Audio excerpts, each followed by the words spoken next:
একটা যুদ্ধ জাহাজ যা চলার সময় কোনো শব্দ করে না, একটা হেলিকপ্টার যার 3টি পাখা ভেঙে গেলেও আকাশ থেকে পড়ে না, একটা ড্রোন যার কোনো চালক নেই কিন্তু বুকে আছে পরমাণু বোমা, আর একটা ট্যাঙ্ক যা নিজে নিজেই চিনতে পারে শত্রু, নিজে নিজেই প্ল্যান করে আর ধ্বংস করে মুহূর্তের মধ্যে। না, এগুলো কোনো সিনেমার গল্প না, এগুলো বাস্তব পৃথিবীর এমন কিছু অস্ত্র যেগুলো আজও পৃথিবীর চোখের আড়ালে গোপনে নীরবে তৈরি হচ্ছে তৃতীয় বিশ্বযুদ্ধের জন্য। আজ আপনি এমন সব যুদ্ধযান দেখতে চলেছেন যেগুলোর প্রযুক্তি এতটাই অগ্রগামী যে অনেকে বলে এগুলো হয়তো মানুষের বানানো নয়। এই ভিডিওটা শুধু একটি অস্ত্রের তালিকা না, এটা একটা লুকানো শক্তির চাবিকাঠি যা বদলে দিতে পারে পৃথিবীর রাজনৈতিক মানচিত্র। তাই 1 সেকেন্ড স্কিপ না করে দেখতে থাকুন।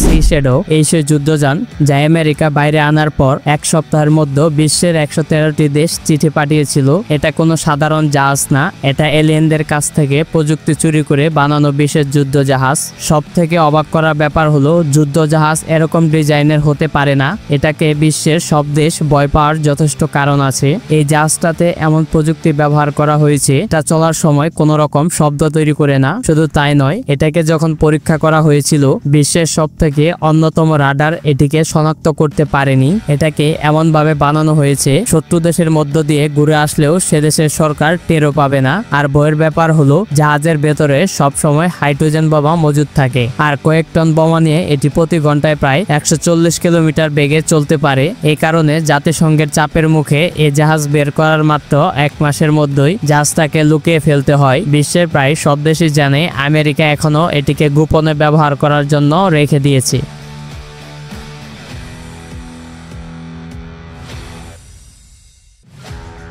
আরিগেটর হেলিকপ্টার এটা বিশ্বের সবথেকে বড় যুদ্ধ হেলিকপ্টার। এটা দেখতে সাধারণ হেলিকপ্টারের মতো নয়। এই হেলিকপ্টারের উপরে নিচে মোট 6টি পাখা লাগানো আছে। সব থেকে অবাক করার ব্যাপার হলো অন্য হেলিকপ্টারের মতো এই হেলিকপ্টারের লেজে কোনো পাখা নেই, আর 6টা পাখা থাকার কারণে এটি বিশ্বের সবচেয়ে দ্রুততম হেলিকপ্টার। সবচেয়ে ভয়ের ব্যাপার হলো এই হেলিকপ্টারের missile, rocket launcher, ballistic missile এগুলো বহন করতে পারে। মোট 1.5 টন বোমা নিয়ে চলতে পারে এই হেলিকপ্টার। জানলে অবাক হবেন এই হেলিকপ্টারের বডি এমন ভাবে তৈরি করা হয়েছে একটা সাধারণ মিসাইল এর তেমন কোনো ক্ষতি করতে পারবে না। এমনকি যদি 3টি পাখা ভেঙেও যায় তবুও এই হেলিকপ্টার উঠতে পারবে। তবে এই হেলিকপ্টার চালাতে 2 জন পাইলট লাগে। এই হেলিকপ্টার এতটাই ভয়ানক যে বিশ্বের অনেক আধুনিক ও শক্তিশালী ফাইটার জেট ও বিমান এটিকে এড়িয়ে চলে।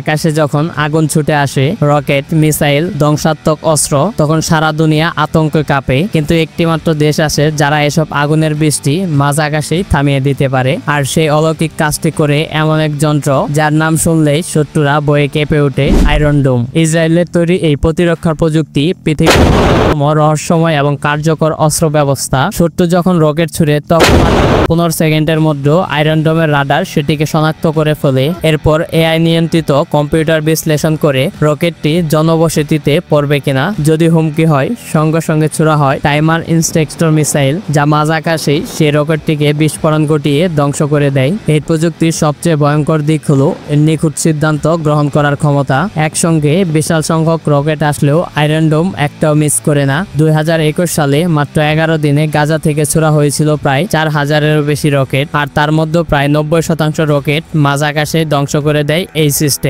গোপন সূত্র বলছে ইসরায়েল এখন আরেকটি উন্নত প্রযুক্তি তৈরি করছে, আয়রন বিম নামে এক ধরনের লেজার ভিত্তিক প্রতিরক্ষা ব্যবস্থা যা আলোর গতিতে শত্রুর মিসাইল গলিয়ে দিতে পারবে। অর্থাৎ ভবিষ্যৎ যুদ্ধ আর বারুদের নয়, হবে আলো আর মস্তিষ্কের। যুদ্ধের সময় কেউ অস্ত্র তুলে, কেউ তুলে ডাল, কিন্তু ইসরায়েল তুলছে এক অদৃশ্য প্রাচীর যার নাম আয়রন ডোম।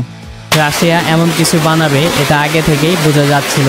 তারা ট্যাঙ্কের উপর আস্ত মিসাইল লঞ্চার বসিয়ে দিয়েছে যেখানে একসাথে 100টিরও বেশি মিসাইল লঞ্চ করা যায়। এগুলো শত্রুপক্ষের ট্যাঙ্কে সেকেন্ডের মধ্যে মাটিতে মিশিয়ে দিতে পারে। সাধারণ ট্যাঙ্ক একটি একটি করে গোলা ছাড়ে, আর রাশিয়ার এই ট্যাঙ্ক একসাথে 100টিরও বেশি মিসাইল লঞ্চ করতে পারে। রাশিয়ার সরকার এটা বানানোর পর থেকে সাধারণ ট্যাঙ্ক বানানো বন্ধ ঘোষণা করে দিয়েছে, কারণ পুতিন জানে যুদ্ধক্ষেত্রে এমন একটা ট্যাঙ্ক নামিয়ে দিলে আর কিছুই লাগবে না। বিশ্বের অনেক উন্নত দেশ এটা বারবার কিনতে চেয়েছে, কিন্তু রাশিয়ার সরকার এটি বিক্রি করবে না বলে সাফ জানিয়ে দিয়েছে।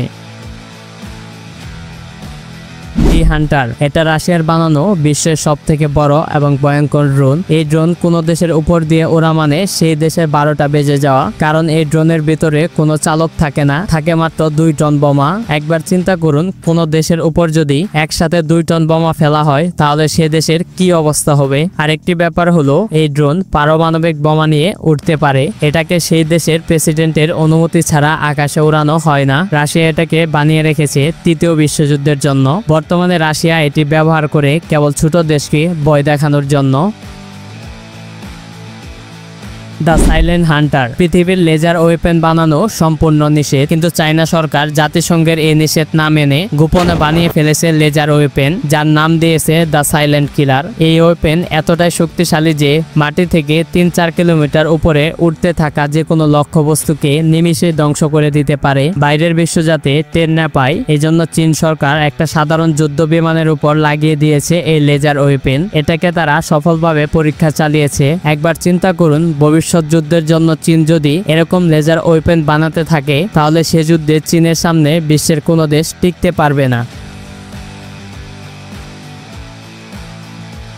বিএনপিটি এটা বিশ্বের সবচেয়ে বড় ট্যাঙ্ক। এই ট্যাঙ্ক এতটাই বড় যে সাধারণ ট্যাঙ্ক এর কাছে পুতুলের মতো মনে হয়। এটাকে ট্যাঙ্ক বললে ভুল হবে। এটাতে যুদ্ধের জন্য সব ধরনের অস্ত্রই লাগানো আছে। এতে উন্নত মানের সেন্সর, 9.5 মিলিমিটারের 2টা ব্যারেল, গ্রেনেড লঞ্চার, এমনকি ব্যালিস্টিক মিসাইল পর্যন্ত নিক্ষেপ করতে পারবে। এটা তার সামনে পড়া যে কোনো কিছুকে পাত্তা দেয় না, কয়েক সেকেন্ডের মধ্যে মাটিতে মিশিয়ে দেয়। এটাকে এত আধুনিক বানানো হয়েছে যে এটা নিজেই তার শত্রুকে খুঁজে বের করতে পারে এবং শত্রুকে কিভাবে অ্যাটাক করা যায় তা নিজেই প্ল্যান করতে পারে। এটা প্রতি ঘন্টায় 90 কিলোমিটার বেগে চলতে পারে, আর এটা 1.5 কিলোমিটার উপরে উঠতে থাকা যুদ্ধ বিমানকেও তছনছ করে দিতে পারে।